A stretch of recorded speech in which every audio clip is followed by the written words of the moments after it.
Hi,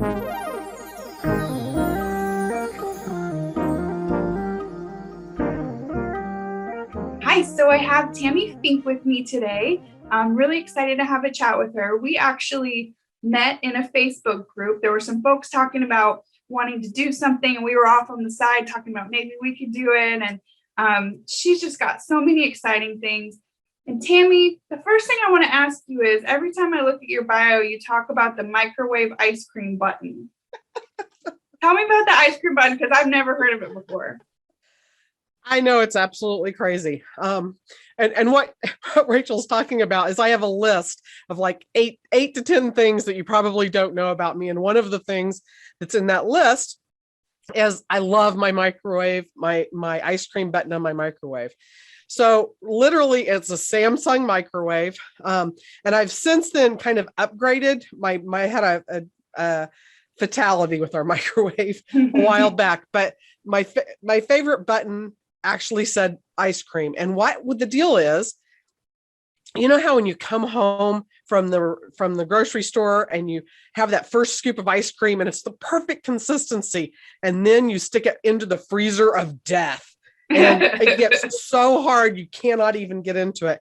This microwave had a button that would not necessarily thaw it, but it would make it go back to that exact same consistency. So it wasn't like melty and all of the thing. It was like the perfect consistency every single time.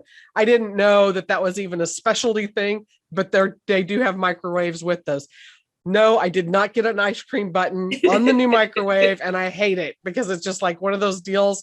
And microwaves are kind of one of those funny things that you get it and then you play with it and then it either has it or it doesn't have it. I think we need to go in and reinvent the whole microwave thing so we can set it up exactly the way that the things that we eat. There's like 90, it's like cable channels, right? There's like 90 things on the microwave you never even use. So that's my whole microwave soapbox. Well, I will say that microwave ice cream button has really stuck out at me every time I have read about Tammy. And then every time that I have spoken with Tammy, it's really stuck out that Tammy is excited about life and excited about business and marketing. And she even has a book called Wow Factor on how to get your customers excited. So she was someone when I was starting this podcast, I knew I needed Tammy Fink on ASAP. So will you tell us a little bit about how you got into entrepreneurship or kind of where your journey started? Oh, absolutely. So, I've been in marketing and graphic design for over 30 years. I had worked my way up as a corporate designer. My husband relocated us, and it took them a year to replace me. We live in Branson, Missouri, so we're the middle of the US. I say we're in the middle of nowhere and halfway to everywhere. But I think that the main thing for me was that I never really wanted to be an entrepreneur. That was not a dream. And so I tell everybody I did want to quit my day job. I thought of that often. That is not the same thing at all. That is something that you work way harder for yourself than you ever did for anybody else. I'm sure most entrepreneurs would agree to that. So the company I was working for as a corporate designer, they kept me on for a year. And by the time they had me replaced, then I already had my own client base, East and West Coast. I'd gone international. And so I really just kind of figured out how to do the things I needed to do in the online space and being able to do it from home. And I say all the time, I'm completely living the dream. And I really mean it, because it was something that I never knew. And I'm completely unemployable at this point. I couldn't go back to a regular 9 to 5. It's just not even, it's not even a plan, right? It's not even a plan B. So that's where you started. Where would you say you are now? Well, we survived COVID and, with that, I will say I was doing Zoom back before it was sexy, right? And so it's kind of one of these things that I had learned how to connect with people better. I think that over the last few years, one of the things that I discovered is while people could build these amazing brands, they were really missing this connection piece. And what that looks like is, how can you build a better connection with your clients and think of them first whenever you're designing whatever touch point that you're having with your clients? How do you think of them first, and how can you make a bigger impact for them and you stand out in the marketplace? And how can you help with the client churn? How can you keep them on board longer? So looking at those pieces, it was like I knew that I wanted to do something in that connection phase. And so during COVID, I wrote 3 books, because why not? What else are you going to do? And so some of it was repurposing, but the book I started first and ended with the last, took me the longest to finish it, was, like you said, the wow factor. And I think that for me was taking the things that I had learned and developed, constructing it in such a way that people can follow it in little bite-sized pieces and be able to figure out how can you connect in with your customer. I say it in the book, it's your M&Ms. You need something that's meaningful and memorable. And that helps build that connection, whether it's you're celebrating a client or you're motivating them or inspiring them. How can you create something that can be a physical product? So it doesn't matter if you have an online business or if you have a brick and mortar, you can still figure out how it is that you can connect with them on a bigger level. That's pretty cool. I really like that. And that's something I think lots of folks are missing, especially in this digital world, to have something tangible. I really liked, now this goes back to in person, but you mentioned someone doing a speech on a camera. It was staying in your lane, and she had Hot Wheels in the middle of the table. And so everyone sits down and they're looking at the Hot Wheels, and then it keeps the speech in mind. They have something to think of as they leave. And I'm wondering something that you do that I'm just obsessed with. And I've actually told a lot of people about this, and I'm trying to think of a reason that I have to do this work with you, is the wow boxes. No, and I love that. What happens, I think people, they really want to have this connection piece, whether they've thought about it, whether it's virtual or whether, whatever their onboarding process is. A welcome box, the wow boxes, that really helps to solidify the relationship. And so it is looking at things that you can do. We are getting ready to do, and I think we talked about this before, the Welcome Box Challenge. And what that is for people that maybe have read the book. And if you haven't read the book, you need to get the book. But if you look at how you can connect with your clients, what does that look like? Whether it's a full box, we've done just envelope packages that we've sent to virtual retreats even. There's so many things that we can do to help you to build that onboarding process. And what that does, it's not just a nice to have. A lot of people, I think this is where they kind of get a little bit wrong, is they want to have things with their logo on it. They want to, I got to put my logo on a hat. I got to put my logo on a t-shirt. Let's put it on a pin. All of these things. And there's places and times for all of that. But when you're trying to build a connection with your client, it needs to be about them first. They need to see and understand that you get them, right? And so that's building a better relationship with them. So like you said, it doesn't have to be a huge expense, but it does have to be something that we're kind of looking for. How do you build those things? And so it could be something that you want to DIY it.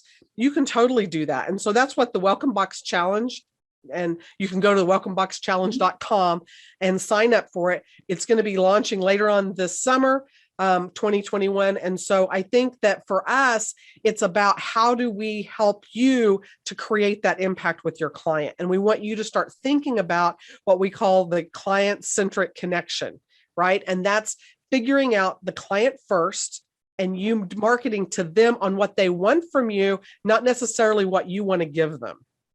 Right? Does that make sense? Yeah, absolutely. Yeah.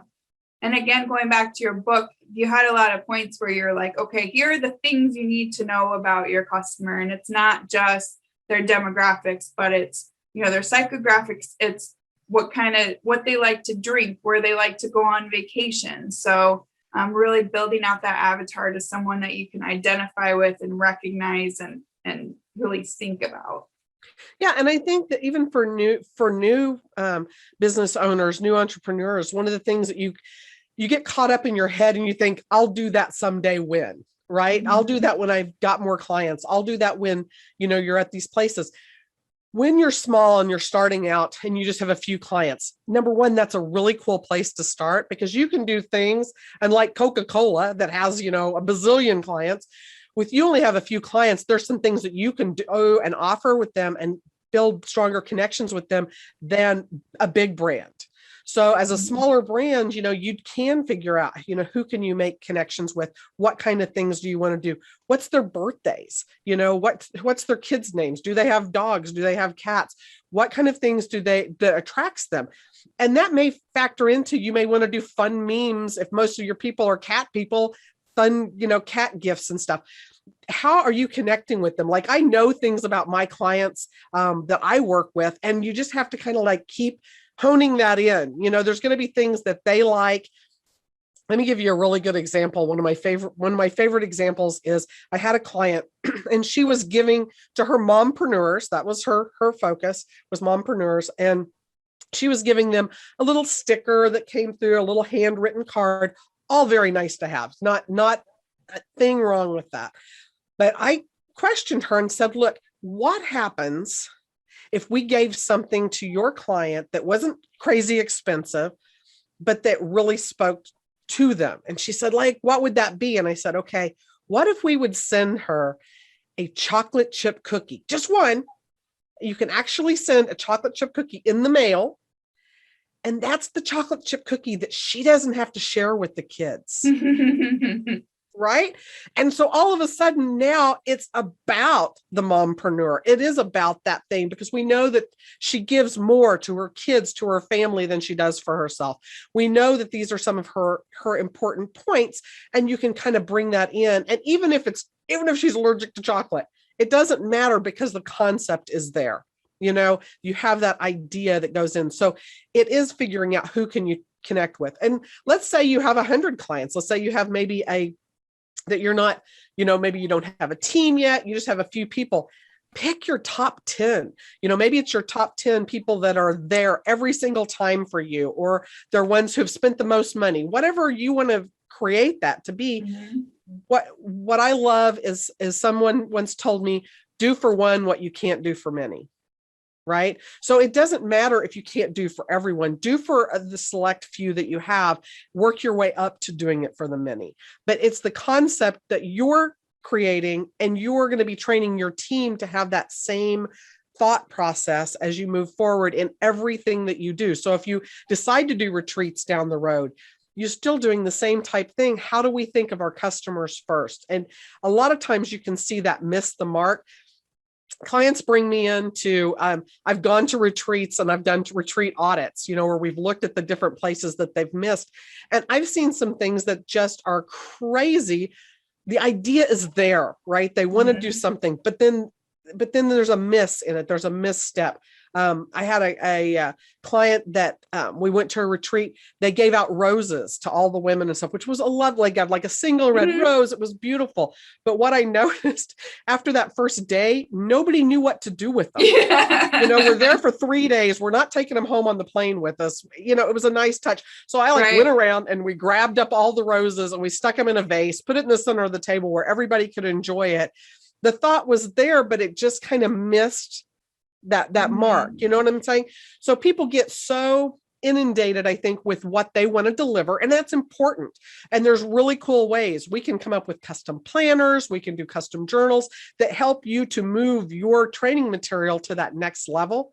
But not only that, it's like figuring out, how can you make these touch points that are meaningful and memorable each and every time? Like I said, whether you're celebrating, motivating, inspiring your clients, how can we do that in a way that makes sense to them and helps you to get them through your client journey more solid, right? Yeah, absolutely. Absolutely. So you gave some really good tips on kind of for new entrepreneurs, what to think about when you just have a few and you're in a great spot to build your business, and then also a couple of things to watch out for. So you've got the Wow Box contest coming up. what do things look like for you in a year? It's really hard to make those projections so far in advance. I mean, that's one thing we've kind of picked up, I think, over this last year is where do we pivot, right? Where do we build the things? For me and the things that we're focusing on, I'm going to be promoting the book, the Wow Factor book, available on Amazon.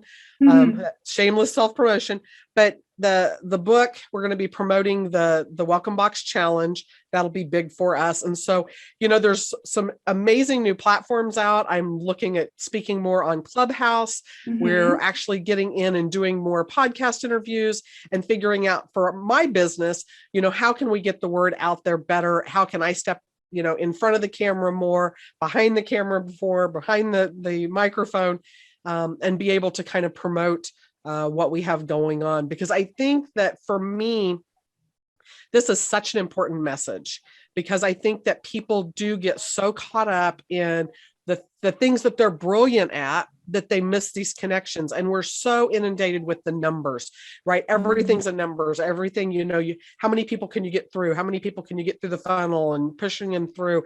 And everything's a numbers game, right? Google Analytics, all the stuff. But we forget that our people that we work with and we work for are people first, and so when you have people that you are even speaking on their podcasts and stuff, this is an interaction that is invaluable. It's building these connections with people, whether they're your peers, whether you're wanting to, utilize their platforms, whatever those things are, plus your clients or your membership. All of those people are people first. And I think that we can get so far behind our screens that we forget that that's what it's about. It's building the relationships. The old mom and pop stores where you used to go in, and everybody knew your kids, and half the time had been there your entire life. You grew up with them. Those relationships, even as far out, especially with COVID and all the things, I think we really miss those relationships. We miss the hugs and all that. So what can you do when you can't hug, right? What can you do? You can send a hug in the mail. I mean, you can do things that are building that connection where all of a sudden, no matter what you do, it's how you're delivering your experience, right? And that's the unique customer experience that we talk about in the book and in the platforms. How do you build these unique customer experiences that help you to stand out in the marketplace? I don't care if everybody's selling the exact same product. If you do it, if you sell differently, if you connect with your people differently, whatever that looks like for you, that's what makes it where you stand out, and it reduces the client churn. So it's a lot. Absolutely. Yeah. There is a lot. Simple. It is a simple concept. And so that's, like I said, for the next year, that's my big deal is working through that. How can I train people's teams? How can I work with them and do, retreat audits and event audits for them? How do we do online? A lot of people have gone to the online thing and then they're like, oh my gosh, what do we do? Girl, we can talk about all kinds of things that you can do in Zoom and that you can have shipped directly to your client, even if you're not doing face-to-face yet. Absolutely. Well, Tammy, thank you so much for your time. This has been fantastic. And I'm just thinking my mind's on fire with all these things that you talked about and that we'll be able to share. So thank you so much for your time. We'll be in touch, and I will be microwaving some ice cream tonight. I love that. Be careful. Okay. Bye, Tammy. Bye for now. Thanks, Rachel.